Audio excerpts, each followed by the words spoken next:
अक्सर ऐसा होता है कि जब कोई शेयर बहुत ज़्यादा भाग जाता है या उसमें अपसाइड मोमेंट स्टार्ट हो जाता है तब हमको पता चलता है, और उसके बाद जब हम एंट्री लेते हैं तो वहाँ से बहुत अच्छा रिटर्न मिलता नहीं है।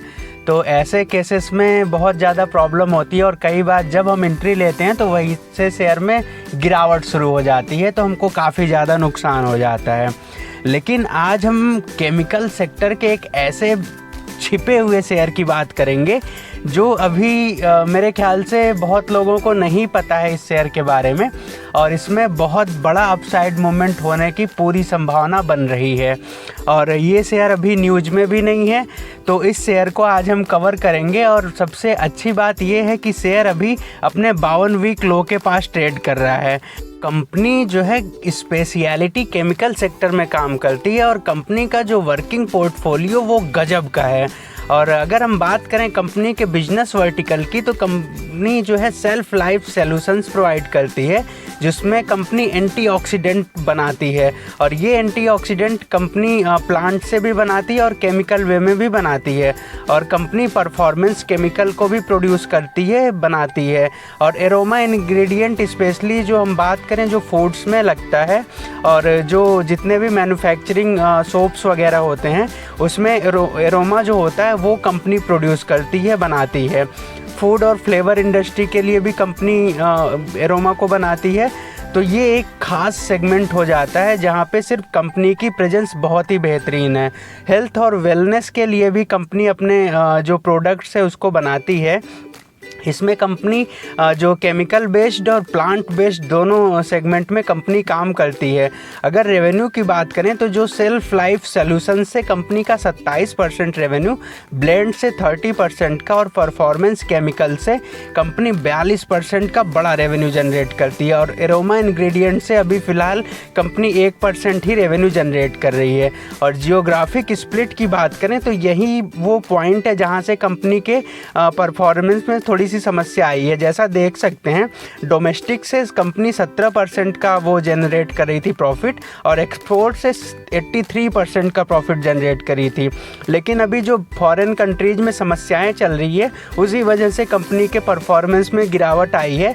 लेकिन जैसे जैसे ये सुधार होएगा, यहाँ पे बहुत बड़ा कंपनी में बूम आता हुआ दिखेगा और यहाँ पे बड़ा पैसा बनने का मौका नज़र आएगा। कंपनी के ग्लोबल फुटप्रिंट की बात करें तो company Brazil, China, Europe, India, Mexico जैसे बड़े 1250 देशों में काम करती है। तो इतना बड़ा कस्टमर बेस है, इतना बड़ा कंपनी का प्रेजेंस है, तो यहाँ से कंपनी बेहतरीन परफॉर्मेंस करती हुई नज़र आ सकती है। तो आज के इस शेयर का नाम है Camlin fine sciences. Market cap की बात करें 2234 करोड़ का, करंट प्राइस 133 का चल रहा है। 52 वीक हाई 186 का है और 52 वीक लो 124 का है। स्टॉक का पी 94 का चल रहा है, तो इस लिहाज से कंपनी थोड़ी सी ओवर वैल्यूड नज़र आती है। लेकिन इस सेगमेंट में बात करें तो स्टॉक पी जो है थोड़ा सा हाई होता ही है। इंडस्ट्री पी 36.4 का चल रहा है।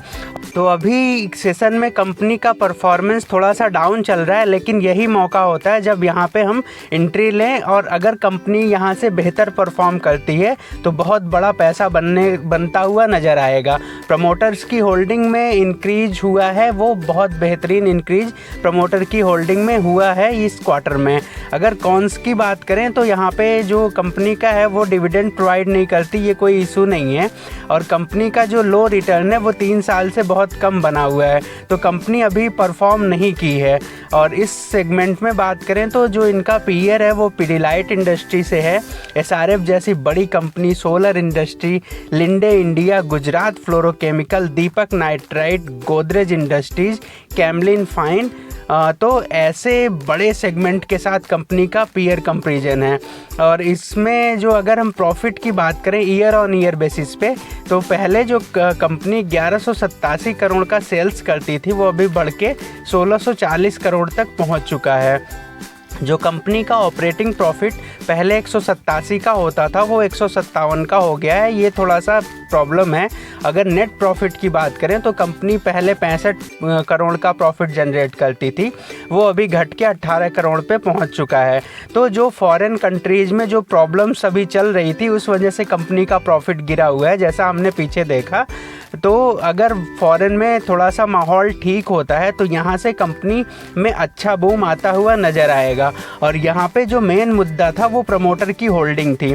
प्रमोटर की होल्डिंग जैसा हम देखते हैं मार्च क्वार्टर में 17.55 की थी, उसके बाद होल्डिंग और घटी, 16.52 की हुई होल्डिंग। लेकिन उसके बाद ये लास्ट क्वार्टर सितंबर में जब होल्डिंग का वो आया तो यहाँ पे प्रमोटर्स की होल्डिंग 48% से बढ़ गई। मतलब प्रमोटर्स ने क्या ही देखा, जैसा हम सभी जानते हैं प्रमोटर्स को ज़रूर पता होता है कि कंपनी में क्या होने वाला है। तो यहाँ से प्रमोटर्स ने अपने स्टेक को टोटली दोगुने से भी ज़्यादा तक इंक्रीज कर लिया। जैसा हमने मिष्ठान फूड के केस में देखा था, वहाँ पे जब होल्डिंग बढ़नी शुरू हुई तो उस समय जो प्राइस था वो 5-6 रुपये पे चल रहा था, और आज मिष्ठान फूड का प्राइस कहाँ से कहाँ पे पहुँच चुका है। और उसी तरह से कुछ इस कंपनी में भी होता हुआ नज़र आ सकता है। FIIs की होल्डिंग घटी हुई है, DIIs 3.89% तक रह गए हैं। तो ये तो थी जो मेरा पॉइंट ऑफ व्यू था। लेकिन यहाँ पे अगर जो ब्रोकर्स की बात करें तो उन्होंने भी यहाँ पे 45.43% का अपसाइड जो ब्रोकर्स है उनको भी नज़र आ रहा है। और यहाँ पे जो अगला टारगेट ब्रोकर्स ने दिया है वो 210 का दिया है यहाँ से। और एक और ब्रोकर ने जो टारगेट दिया है उनमें 180 का टारगेट दिया है। तो इस हिसाब से जो कंपनी ये बिल्कुल छिपी हुई है, अननोन है।